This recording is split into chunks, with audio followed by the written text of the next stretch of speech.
Hi, everyone. This is Tony Colangelo here, and I'm with my good friend Wayne Capelli.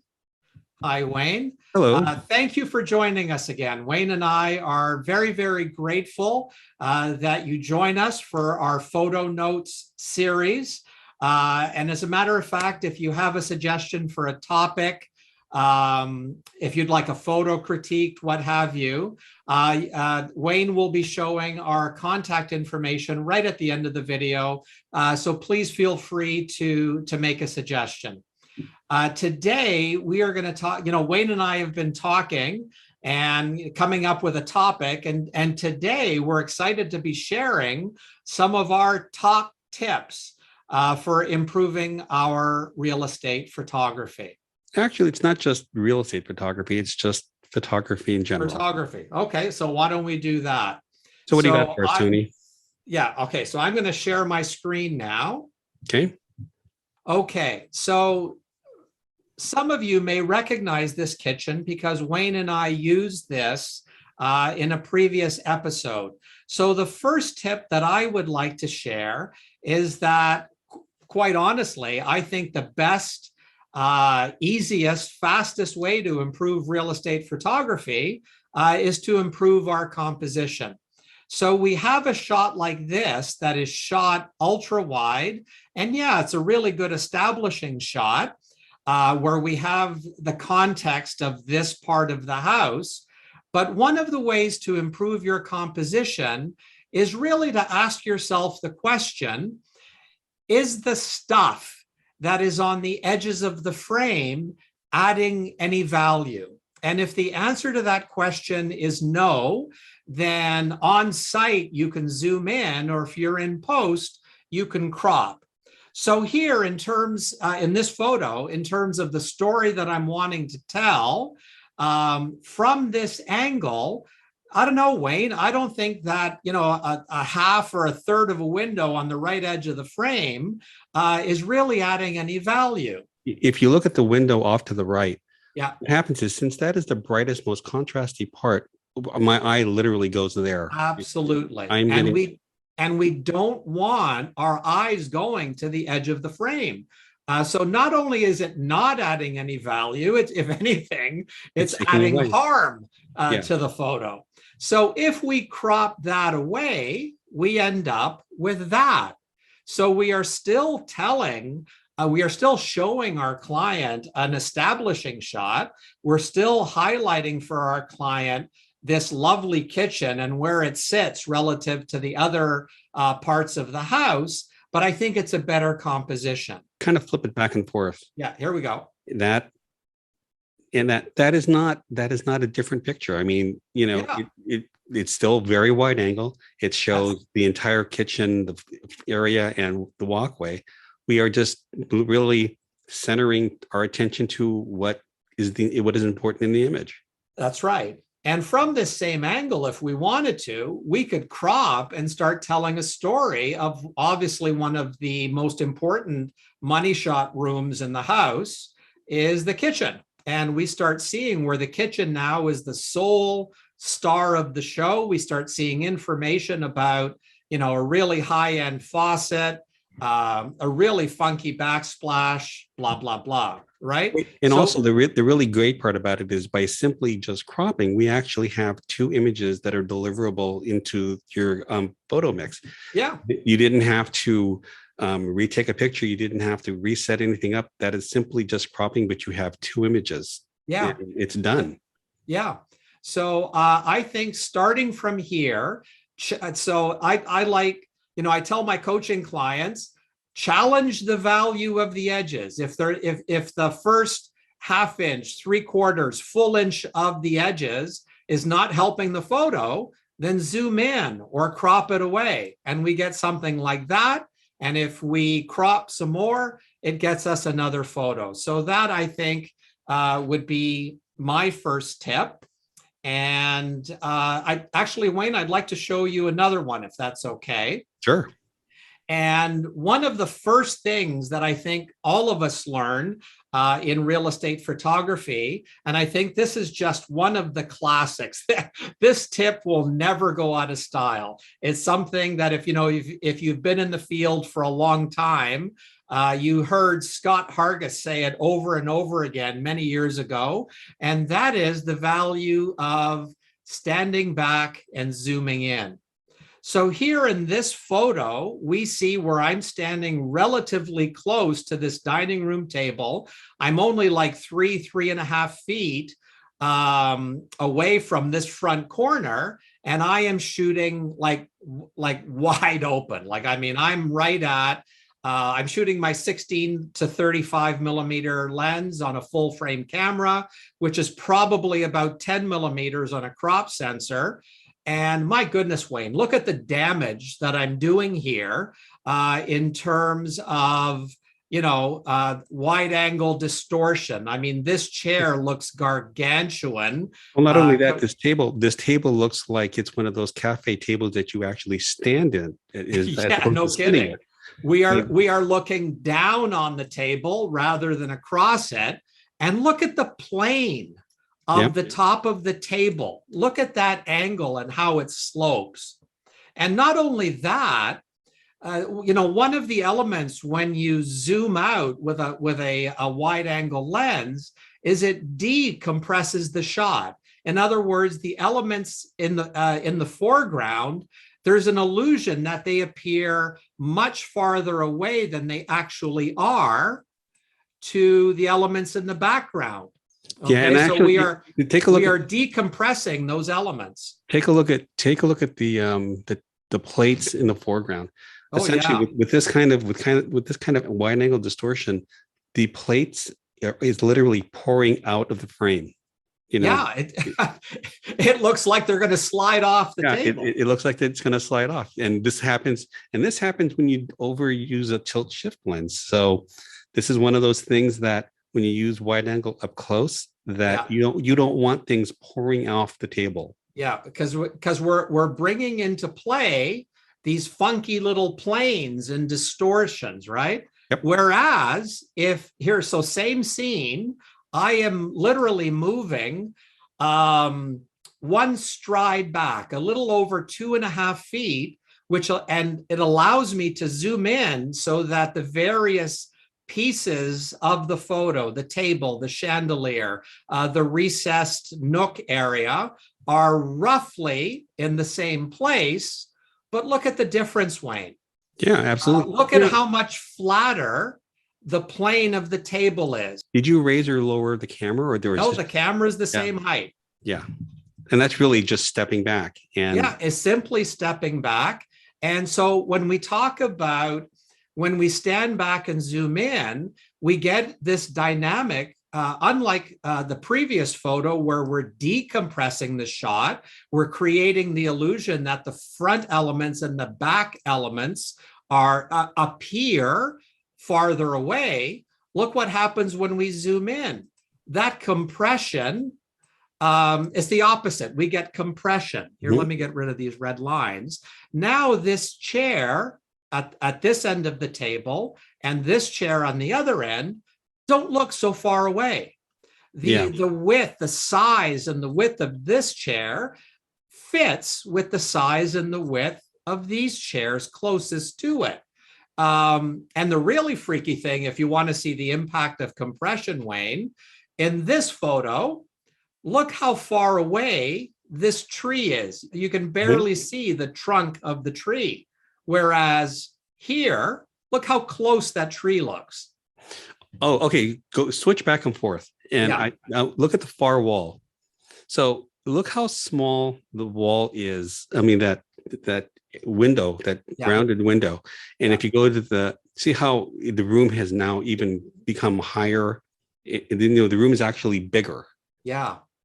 And see, this is the thing when we, in terms of understanding that showing everything, when our agents want us to shoot with a fisheye lens to show all four walls, that may not be doing the room justice. No, but right? but look at the pictures though. You are showing just by stepping back and zooming in, you are showing exactly the same angle of view, the same amount of information. So, exactly. it's And not, I think, sorry, go ahead. it's not that we're saying that wide angle is bad or that you don't need to show everything. We're just kind of pointing out that by stepping back and having the same field of view, the perspective and everything changes to a more positive feel of a picture. That's correct. That this table feels flatter than this, Mm-hmm. and therefore easier to look at. Mm-hmm. Right. So I know this is a better photo. Yeah. The third and final tip that I'd like to share, and this may be a little artsy fartsy, but if you're shooting real estate for a long time, and probably the last thing you want to do on your free time is take more photos. So in terms of improving our interiors photography, sometimes it's taking photographs in a completely different genre. So for me, when I'm stressed or tired of interiors photography, I go for a walk through a forest, and I use my phone to take, kind of these sorts of macro type shots. And I don't know if I can explain it, Wayne, but just getting into a different genre helps me when I go back to shoot interiors. I don't know why, it just does. But when you take pictures, even with your camera, aren't you unconsciously still using rules of thirds and all these other? Yeah. Oh, yeah. Like I'm not just pointing it at flowers and hoping that I get a better shot or a good shot. I'm using certain rules of composition. So here, this is not a 3:2 aspect ratio, but if I were to make it 3:2, I bet you cash money that the stem of this flower right here would probably be very close to the left vertical line, right? Yeah. Anyway, so the thing is, seeing these sorts of shots, and again, I can't explain it. It feels artsy fartsy as a piece of advice. But when I clear my head like that, the next time I go shoot an interior, I start seeing opportunities. And I want to show you a diptych that kind of highlights that. Oh, wait, before you do that, you hit on the point of practicing. And, when we talk about practicing, what happens is, especially if we do a lot of houses, like 10 houses, 15 houses in a week, we tend to go through the house very quickly, and we have our setup. We go in, we take pictures, and we just get through the house. Muscle memory. You are building muscle memory to this over and over again. Yeah. But if you want to try something new, if you use multiple flash and you want to do HDR, or if you do HDR and you want to use flash, you are in all these houses every day. Yeah. You can use that particular space in that particular time to try something new.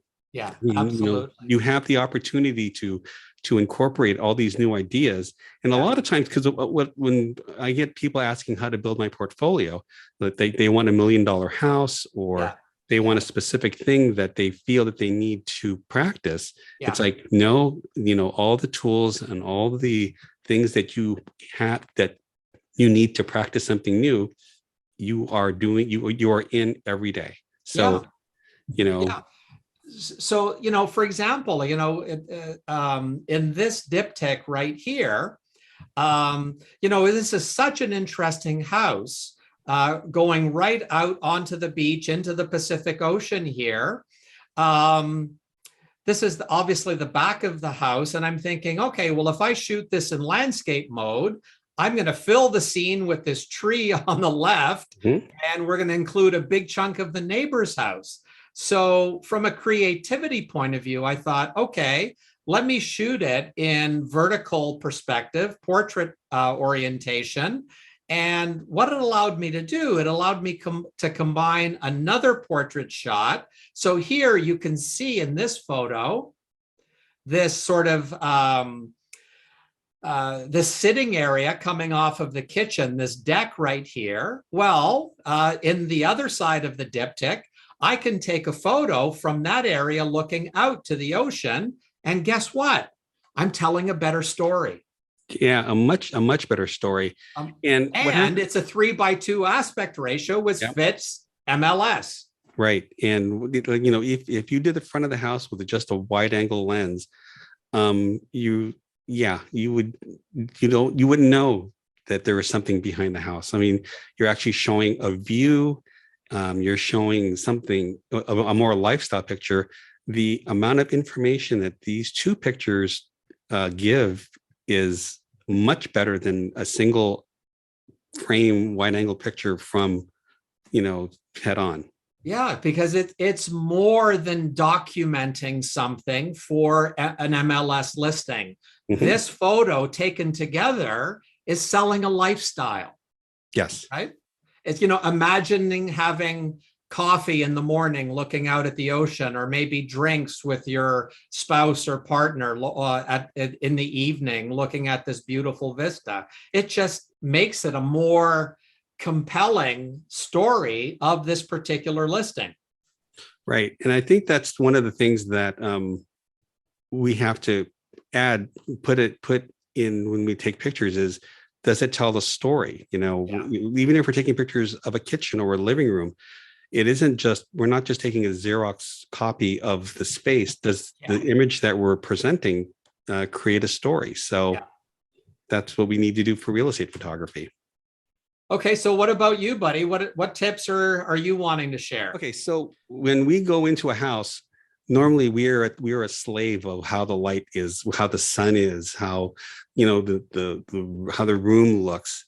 Yeah. And what happens is, sunlight really, if you leverage sunlight for rooms, it can be your friend, and it would help if you knew where the sun would be falling on a house. And if you knew where the sun was going to be how it was on a house, you would probably know what the sun was going to be like in particular rooms. Yeah.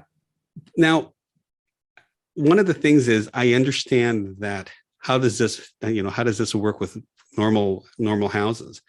And the thing is, when we go into a house, if you knew the sun was going to be in the bedroom, and the light is, if you knew where the best light was going to be in a house that you were going to, you could start in that house and leverage the natural light and the brightness throughout the house, regardless of the level of house that you're working with. We need to simply know where the light's coming from and how bright it's going to be. So what I'm hearing you say, that that one of the tip that you're trying to share is, there are things that we can do to take control of the photo shoot or various aspects of the photo shoot, rather than going in shooting blind and being always in reactive mode or passive mode. And things like that. So the agent may tell us that you've only got this window. At the very least, we can take control of the window and trying to figure out where the sun is going to be during that window, and start calculating what room should I be starting with to take advantage of the best light.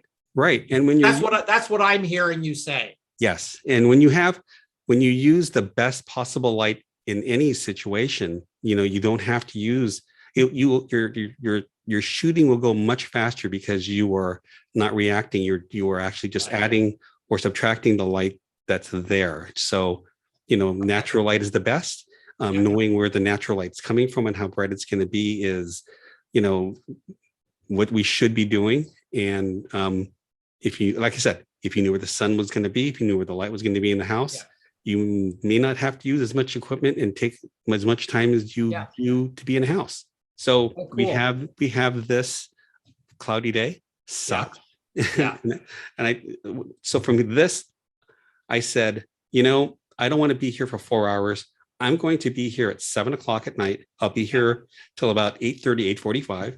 Yeah. And this is the beautiful light when I first came in. Wow.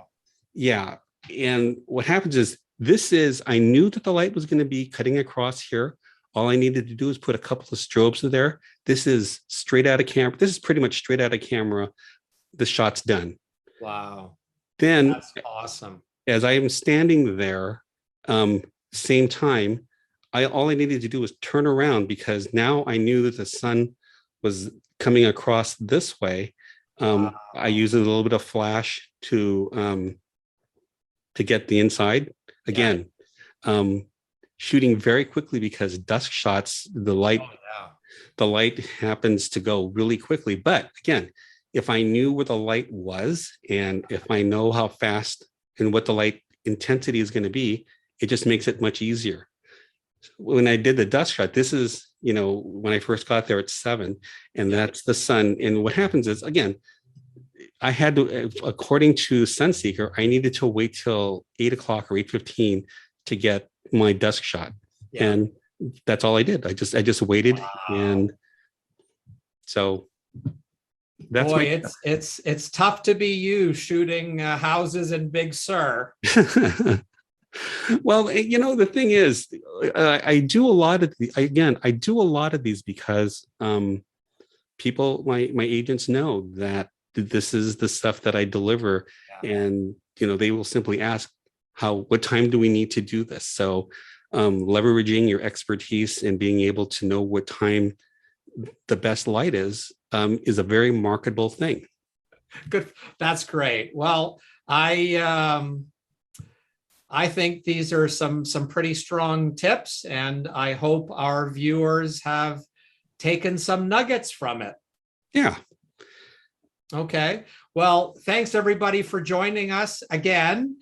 Please continue to join us. And in terms of our contact information, Wayne will be showing it at the end of the video.